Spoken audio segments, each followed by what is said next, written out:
what's going on, guys? It's Alex from the Simnotics. I have a really cool product to kind of take a look at today. This is not a full review of either of these things, but this is the Razr Ultra, Motorola's Razr Ultra for 2025, and this is the clicks. If you guys know what this is, Mr. Mobile, Michael Fisher, has kind of taken this by storm with the iPhones and also the Pixels, but it is a physical keyboard case that you can attach to a couple of different phones.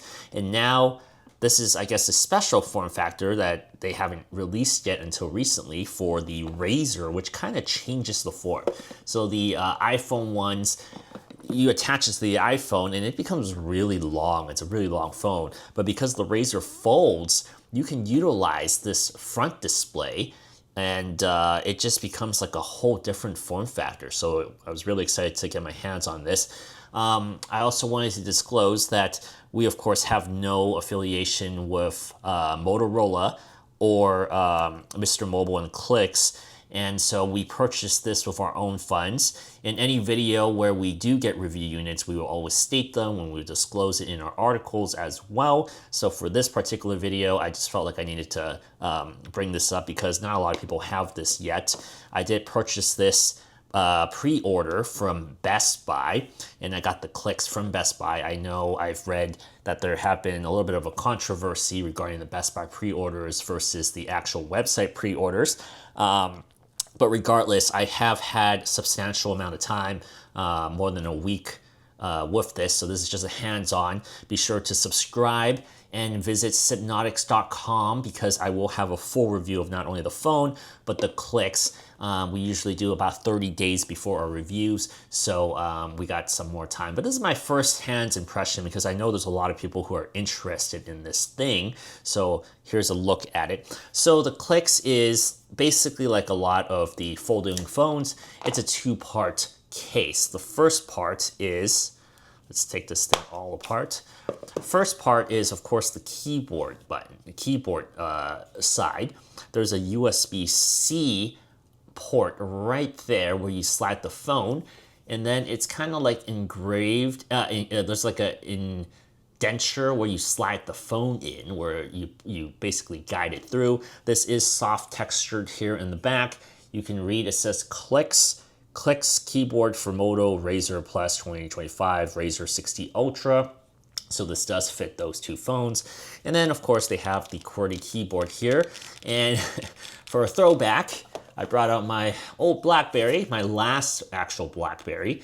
And I'll talk a little bit about what I loved about this that this doesn't have. So no matter what, we are never gonna get an actual BlackBerry experience no matter how close we can get. But regardless, you slide the phone in like this, and it's supposed to snap the USB-C in there. So you have to make sure that the phone and the grooves are aligned. And as you can see here, I'm actually not hitting it. This is one thing I've noticed right off the bat when I first opened this and started using it. In the instructions, it says to make sure it's flat, but if you look at it and it's flat, you're still not actually hitting it. It's hitting the bottom of the USB port, the USB-C port. You kind of have to tilt the keyboard back a little bit, which it says not to do. So in my opinion, I do think that there are some manufacturing flaws, and we're going to be talking about a few of them here that I've already experienced after a week and a few days with it. So once it's snapped in, you can tell that it is connected.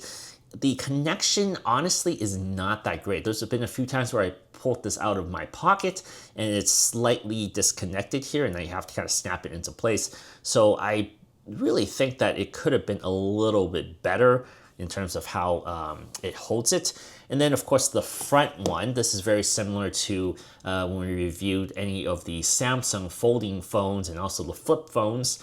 If you buy this, you can use and peel this for the adhesive, and it tapes it onto the display. I personally don't like that. I just snap it on, but it does shift because it is not, I mean, it's just holding on to the frame of the device. So if you want it to be permanent, you stick it on there and it should hold in place. I've done that with other phones. So I do know that this sticking will hold into place if you actually remove it and snap it in like that. But for my intents and purposes, I normally don't do that, and I just slide it off. I have also noticed that it is a little harder to connect this when this bumper case for the front screen is on. It was actually easier when the case is off for the front side for it to connect on the bottom here. So once you have it all plugged in, it should automatically work. You don't really even need to do anything. You just open something to type and you should type. And of course, it's not working right now. And that was something I was going to discuss later, but I do have a lot of issues with this thing. There are so many times it's been consistent enough where the device just forgets. It just doesn't remember. It types okay for like 10 minutes, and then you leave it idle for like 5, and then you come back to it, you try to answer a text message, and the keyboard's down. And you see it just reconnecting it, and I'm able to type. So it's just not consistent. And I've been reading various things on Reddit and forums and things like that about why this is happening. Some people are saying it's because you need the background app to be running, the Clicks app. Other people are saying some certain permissions and things like that. I've tried deleting the app actually and seeing if it just runs natively as a USB-C peripheral connected. And that didn't solve the problem as well. I've tried some permission things. Nothing has seemed to actually work yet. I do believe that the company has acknowledged that they are aware of this. I don't really know how they're going to fix it. It could be a software issue or whatnot. But the app that we're talking about too, it's the Clicks app here. Once you open the app, there's only a limited amount of things you can do. As you can see here, this screen is to adjust the brightness value. So this keyboard is backlit, and you can adjust the dim timeout. The way you enable the backlight here is that you hold 1, 2, 3, and you press this button here, and it's supposed to turn on the backlight. This also turns on your assistant, which in my case I have Gemini from Google. And then over here on the middle button, we do have a couple of options here. We can adjust with the caps lock. If you double click the shift button, it will turn on caps lock. To exit it, you single press the shift button or you hit 1, 2, 3. I have also had one hell of a time with the caps lock. The caps lock is very inconsistent. It just locks on caps all the time. Even when I haven't pressed anything, it just locks on caps. And even when I turn off this caps lock, it's stuck with caps locks. Even when I do the single tap and to get rid of it, it's just very inconsistent, very buggy. It's very frustrating because I pull out my phone, I need to answer a text, caps are locked, and people will think I'm yelling at them. It's just very inconsistent. I don't fully understand why it's bugging out like that. I've been through all the Android settings that I am accustomed to using. It's just not ready for consumer uses at all. It's very frustrating to use because it doesn't work right, and that's a big problem I'm having with this. One thing I did find very useful is this cursor mode function. So let me, let's say, pull up a manga. What you do is you hold 1, 2, 3 and this button here, the magnifying glass, and it turns the keyboard into WASD works and then IJKL into a keyboard. So you can actually use this to scroll up and down. So when I'm like reading manga or comics or an article, you can scroll just like this. How cool is that? So, well, oh, and you just saw right there, it lost connection there. Yeah, so this is another thing. You saw I was just operating it, IJKL. If you accidentally press like back or enter or something like that clumsily, then I guess it disables it. Other times I've also had it when I'm operating this. It just completely loses connection and I have to re-snap it on. So like I said, sometimes it's user error, other times it's not. And if it's so easy to have user error, something is probably not right with the interface for it to have this issue. But yeah, that's all there really is for the Clicks app. That's really all it can do. Now let's take a look at the actual case itself. The form factor is quite interesting, quite nice. You can see on the side here, there's the Clicks logo. And then on the back here, there is a little bit of like a faux leather texture. You can see it's really fingerprinty here. It's a matte finish here. But you know, the grip is not too bad. I somewhat like how it feels in my hand and how easy it is to hold. And you know, holding it just like this even with my thumb across does give me an extra grip to it where you can kind of read this like a book. If you look at the cutouts here, we do have a cutout here for the power button, and we need that because it is a fingerprint scanner as well. And then the volume rockers, very easy to access. And then on this side, we do have that action button exposed here. And then on the top, the hinge is exposed with this case, and that's totally fine. I don't mind that. The bottom, it has that pass-through USB-C that you need to charge it with. When this case is attached, you cannot charge it via Qi charging. So this completely disables the Qi charging due to how Motorola uses the USB-C. So what I normally do before I sleep is I actually snap this off here, expose this, plop it onto a Qi charger, and then the next morning I snap it back. So not the most convenient of methods, but that part I don't think is Clicks' fault. That is just how Motorola handles their USB-C with the folding factor of this phone. So looking at the keyboard is nice to type on. There is some tactile feel behind it. I don't necessarily think it's the best thing out there, but we are very limited in what we have in the market. So this is not a bad experience typing at all. And it also doubles up as certain shortcut keys that you can use to simulate what it feels like on Android if you're using your phone, which the back button or take you home in recent apps. We can use these shortcuts here in combination as a 2-button combination to get those functions working. Putting it to real life practice, well, that's a different story. Once again, it is quite unreliable. I've been having quite a lot of issues with it. Sometimes it works, sometimes it doesn't. And once again, it could be some of it is user error, others is it's just bugging out.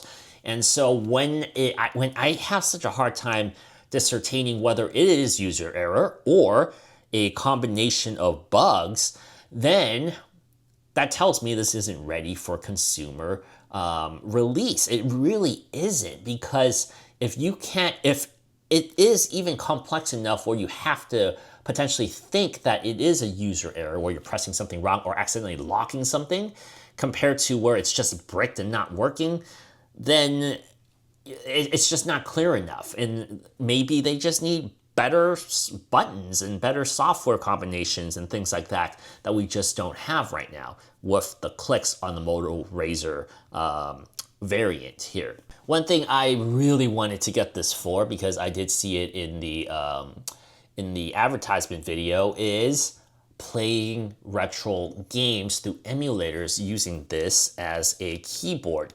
As you can see, I have keys mounted here, and I'm able to play using controls here. So it basically acts as a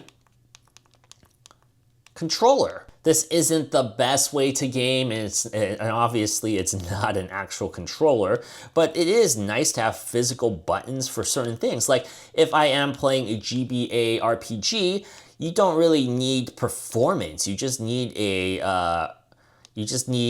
input and actual physical buttons to press something. It doesn't matter how quick the things are. Most of the time, turn-based RPGs, you don't have to react too fast. So that's fine. But a game like Tetris, for the early levels, or if you're playing in a slow speed like I am right now, then it's fine as well. But higher speeds, you might struggle a little bit. But it is really nice to have this option, like playing Pokemon on here. It is pretty cool, I have to say, the ability to take your time and leisurely just map the keys correctly to use. This is pretty nice to use, I have to say. The cool thing about this in doing this is you can pull this out anywhere, unlike actually attaching a game control pad that you see a lot of people use. You have to carry that around. This is part of the case. I mean, we're using this as a full-on case for our smartphone uses, so you don't actually have to carry this in a backpack. It's always attached, so you always have a controller basically attached to your phone. So that is one thing that's really cool about this, and when it's working, it is very beneficial, and I do think that a lot of people will enjoy using this function. So ultimately, what do I think of the clicks? Well, like I said, this is not a full review.